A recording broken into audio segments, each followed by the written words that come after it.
suis les filles de Marie depuis 18 ans. Je m'appelle William, je suis aussi enseignant aux filles de Marie depuis 4 ans.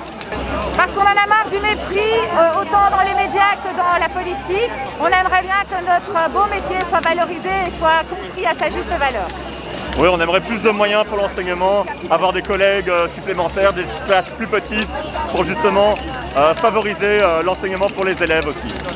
Nos conditions de travail en découlent automatiquement. Si on est bien, les jeunes seront bien aussi.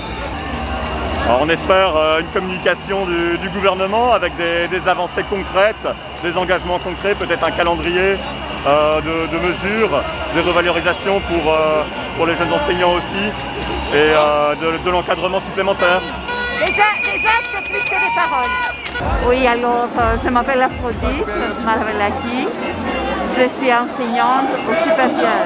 Manifester contre une réforme au supérieur, la formation des enseignants, mal conçue, appliquée n'importe comment, qui va obliger en fait nos étudiants de passer 4 ans au supérieur, sans revalorisation de salaire et sans que ça soit budgété en fait.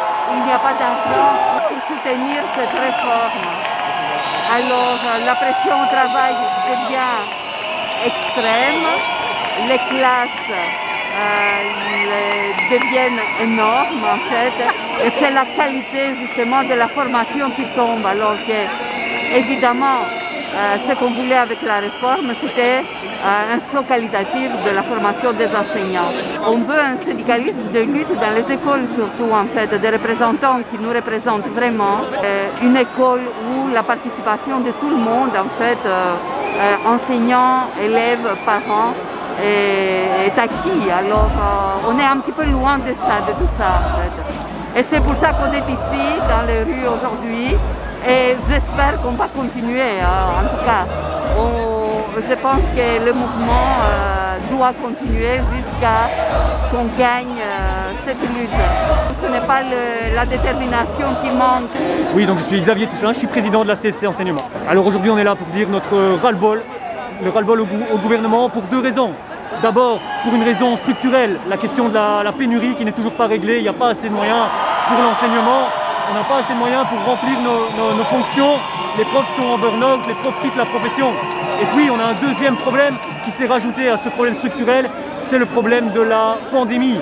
On doit payer nos masques nous-mêmes, on est mis toujours en danger, presque pour faire de la garderie, pour laisser tourner le monde économique, et on n'est pas d'accord.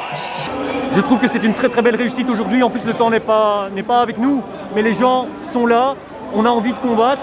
L'accord sectoriel qui nous est proposé pour le moment est totalement insuffisant et on ne compte pas en rester là. Ici, on va devoir retourner vers nos instances pour savoir si ce que le gouvernement nous propose est acceptable ou pas.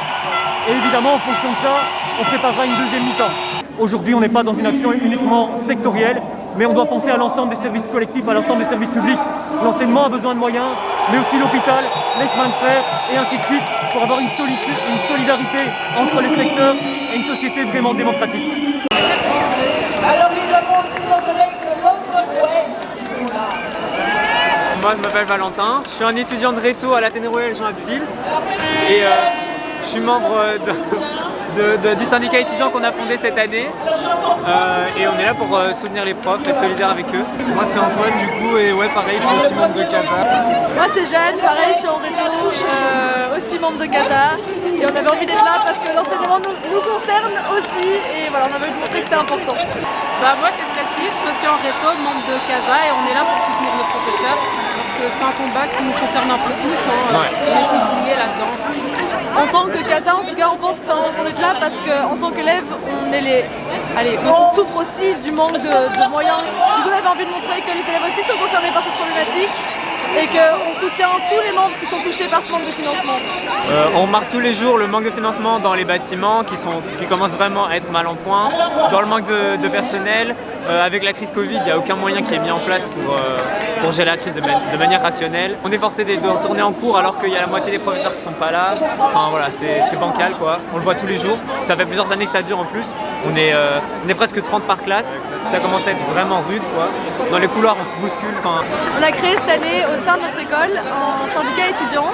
Donc on est un collectif de là, pour principalement au Réto, mais il y a des années qui se rajoutent petit à petit. Et on a appelé collectif d'action sociale d'Absil. On essaye de faire des actions et de mener des actions et des combats pour que les conditions de vie des élèves dans notre école, que ce soit au niveau des discriminations ou autres, soient améliorées. On mène des combats au niveau du code vestimentaire, on essaye de rendre ça beaucoup plus inclusif. On essaye de rendre les conseils de classe plus démocratiques avec la participation des élèves en leur sein. On essaie de rendre les cours de sport aussi plus égalitaires et émancipateurs grâce à la mixité notamment et des formations avec des professeurs. Donc on touche un peu à tout ce qui concerne l'enseignement et qui selon nous peut aider à améliorer les conditions de vie des élèves et leur bien-être. On a des élèves qui s'affilient pour montrer leur soutien auprès de la direction, pour avoir un peu plus de poids par rapport à ce qu'on revendique. Donc là, petit à petit, on va essayer de construire quelque chose. Si vous voulez nous soutenir, vous pouvez nous suivre sur Instagram. C'est Casabsil, le compte Insta il est juste ici.